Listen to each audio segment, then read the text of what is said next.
Bonjour à tous, aujourd'hui on se retrouve pour la vidéo sur les pierres vertes. Donc dans cette vidéo je vais vous présenter plusieurs pierres vertes du coup pour faire un petit panorama en fait de la plupart des pierres vertes que vous pouvez trouver en lithothérapie. Mais évidemment c'est loin d'être exhaustif et vous allez peut-être voir passer un chat aussi. Voilà. Donc si ça vous intéresse d'en savoir plus sur les propriétés sur les propriétés de la couleur verte de manière générale, de manière vraiment généraliste, je vous invite à aller voir ma vidéo sur la symbolique du vert où je vous donne plusieurs clés pour mieux comprendre, mieux aborder cette couleur selon mon point de vue personnel, mes expériences. Alors tout d'abord la calcite verte. La calcite verte c'est vraiment une pierre, je dirais, d'insouciance, de légèreté. C'est vraiment une pierre de couleur verte claire, donc comme je l'explique dans ma vidéo sur la symbolique, c'est une couleur un petit peu d'espoir, de renouveau. Et de manière générale, la calcite verte, elle va vraiment amener l'énergie du vert sous une forme très pure en fait. Une forme très simple, très directe. Amener des changements positifs. Quelque chose de plus léger et plus insouciant. Donc là, la chrysoprase, pour moi, c'est une pierre de fluidité. C'est une pierre qui va vraiment questionner sur le bien-être dans notre vie. Quelle place accorder à ce qui nous fait du bien, à ce qui nous fait nous sentir heureux. C'est une pierre de dépassement intellectuel, mais en même temps de grande sensibilité, qui va nous inviter à élever notre esprit à des concepts plus élevés. Donc l'aventurine, c'est une pierre personnellement que je n'utilise pas beaucoup et que j'ai jamais vraiment utilisée. Je sais pas pourquoi, elle ne m'a jamais vraiment attirée. En tout cas, c'est une pierre que je ressens comme très stabilisante et qui permet de suivre ses choix et de suivre sa voie. Mais après voilà, moi je l'ai pas beaucoup utilisée, mais en tout cas je pense qu'elle peut avoir quelque chose de très stabilisant pour ceux qui se sentent un petit peu perdus et en même temps qui n'ont pas envie d'une pierre qui les chamboule trop dans leur quotidien. Ensuite il y a l'agate mousse. Alors encore une fois j'ai pris un bracelet en exemple. Donc l'agate mousse c'est une pierre vraiment très très agréable en lithothérapie. C'est une pierre de respiration, de renouveau dans nos schémas et dans nos structures de pensée. Elle va nous aider à amener vraiment un souffle nouveau sur toute notre vie, toute la structure de notre vie. Et puis c'est une pierre qui est vraiment très jolie, qui a des très jolies formes, des très jolies inclusions dendritiques comme on les appelle. Le péridot, il va plutôt nous faire travailler sur l'intimité avec nous-mêmes et le rapport aux autres. Donc ça va être un questionnement sur comment on se positionne par rapport aux autres. Donc ça aussi j'en parle dans ma vidéo sur la couleur verte, la symbolique. La couleur verte c'est aussi une couleur qui nous fait travailler sur notre rapport à autrui. Et le péridot il va vraiment travailler ça. On va vraiment se demander comment agir avec noblesse tout en suivant nos convictions. Ensuite la fluorite verte. Donc j'ai pris un octaèdre en exemple, un octaèdre de fluorite verte. Alors la fluorite verte elle est beaucoup appréciée par beaucoup de monde. Après pour ma part je ne l'ai jamais vraiment appréciée. Je la trouve très froide et un peu extraterrestre entre guillemets, mais dans le mauvais sens du terme, c'est-à-dire que j'ai pas d'affect avec elle. J'ai l'impression qu'elle essaye de me ranger dans une case ou de réprimer en fait le cœur ou de verrouiller, ou enfin je sais pas pourquoi. J'ai cette sensation, c'est peut-être parce qu'elle a son système cristallin cubique et puis aussi elle a beaucoup de fluor. Et le fluor c'est un élément chimique qui est assez froid, j'ai l'impression, dans les pierres. Après j'ai l'impression que justement si vous cherchez à structurer un petit peu vos émotions, si vous êtes quelqu'un qui a besoin de structurer, de cadrer ses émotions, donc ça c'est pas du tout mon cas, mais si vous êtes quelqu'un qui a ce besoin-là, naturel, ça dépend un peu de l'astrologie je pense, et bien du coup cette pierre elle peut vraiment vous aider si vous avez besoin de mettre de l'ordre un peu dans vos émotions, dans ce que vous ressentez, que vous aimez bien contrôler ou avoir le contrôle un petit peu. Je pense que la fluorite verte peut vraiment vous aider. Ensuite nous avons l'émeraude.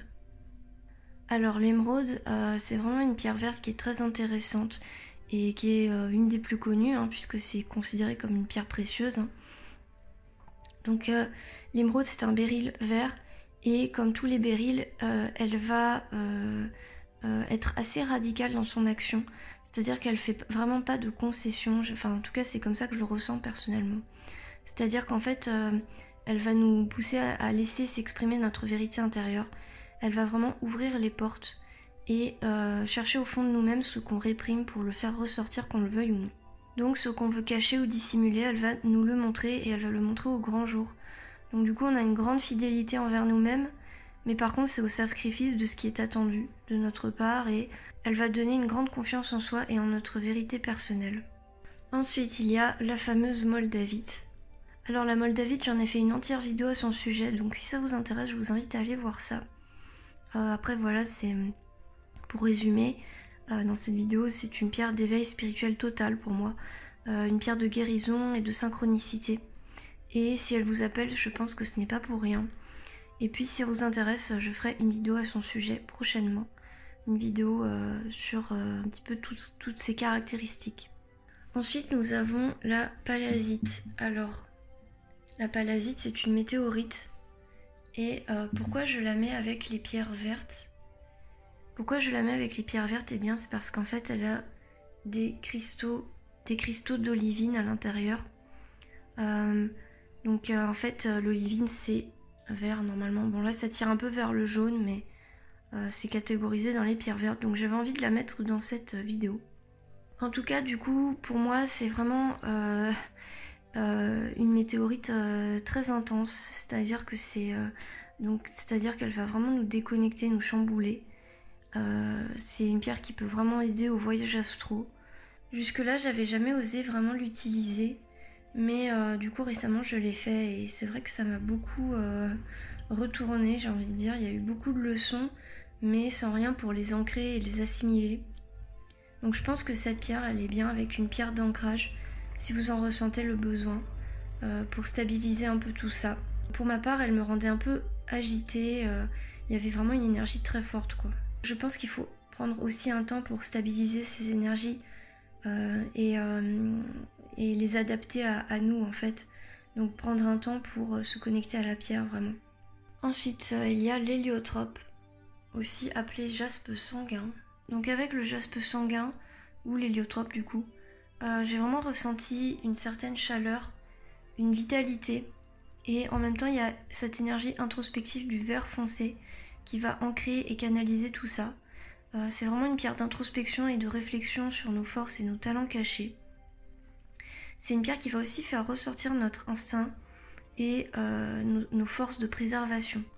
C'est vraiment une pierre que j'associe aux reptiles, aux serpents, toutes ces créatures à sang-froid et qui sont beaucoup dans l'instinct de préservation d'elles-mêmes.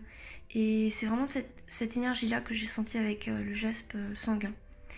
Elle va vraiment nous questionner sur nos forces latentes et nous inviter à les préserver.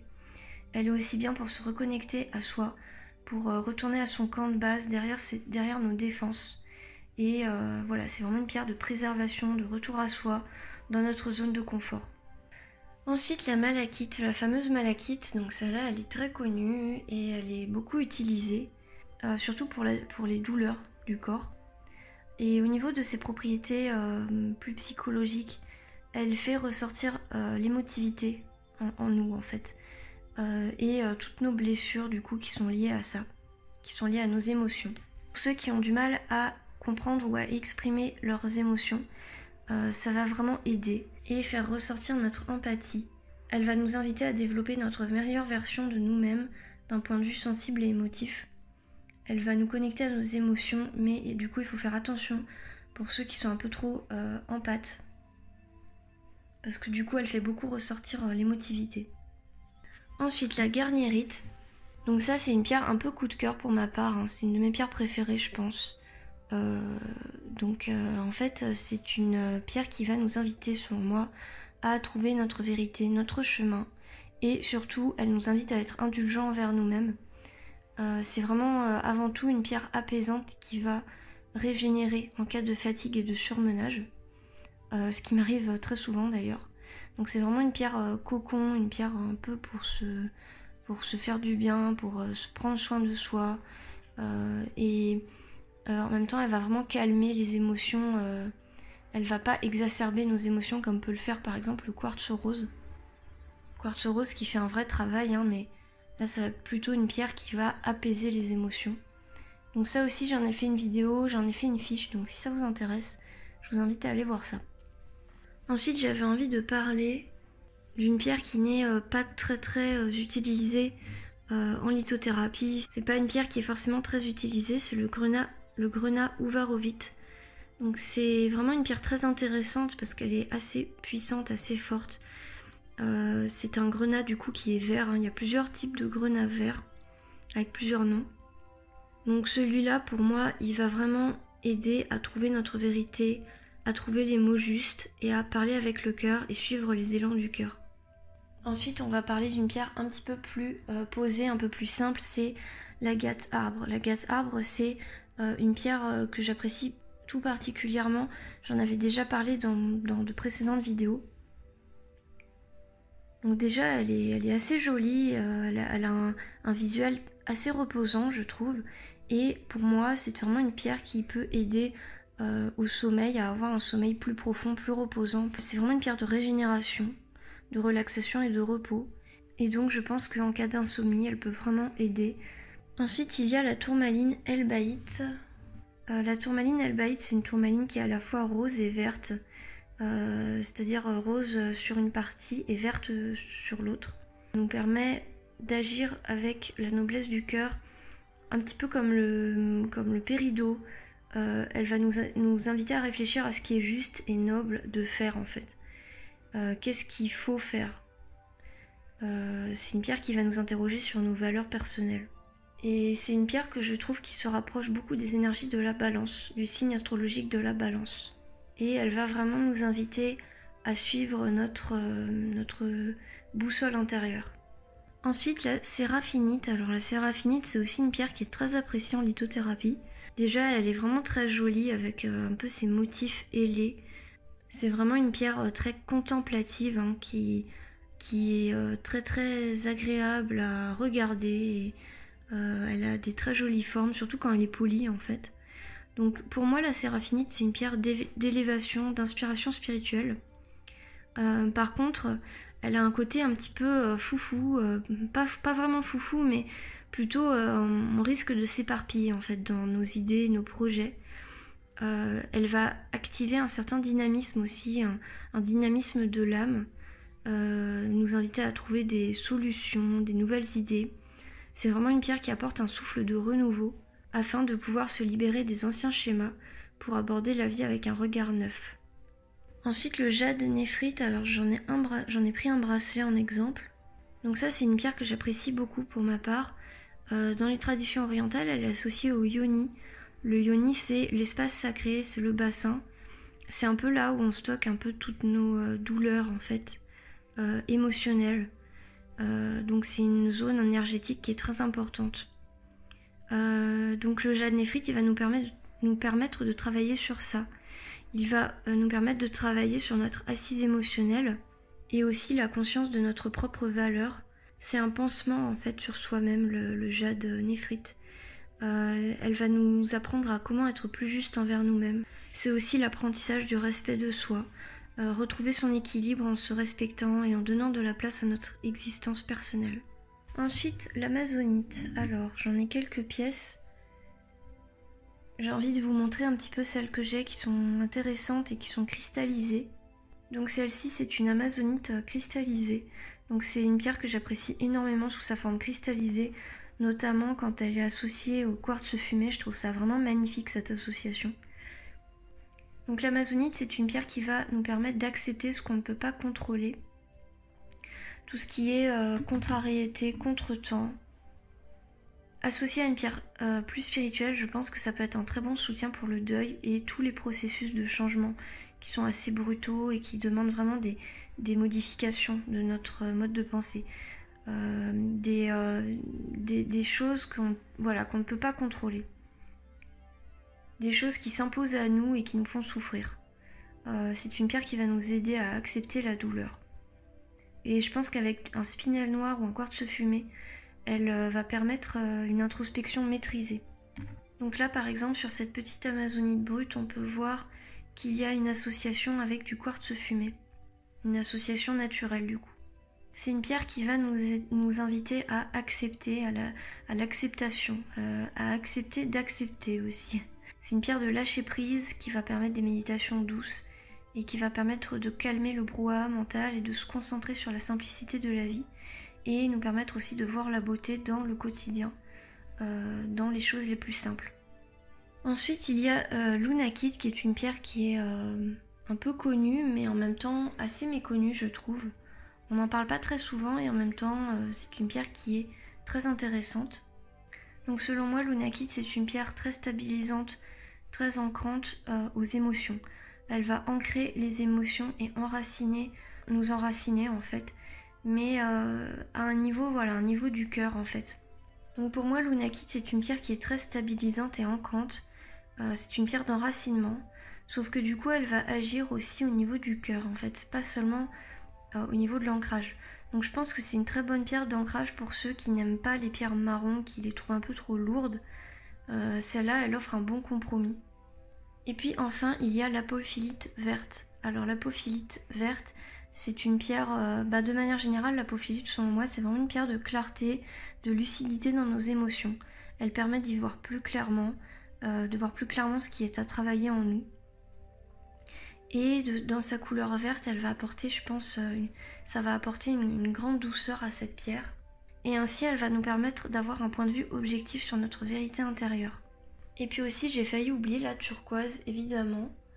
La turquoise, c'est une pierre très intéressante, là aussi, pour travailler sur notre rapport aux autres et sur notre joie intérieure, notre potentiel de bonheur, en fait. Et aussi notre capacité à lâcher prise et à nous adapter à notre environnement.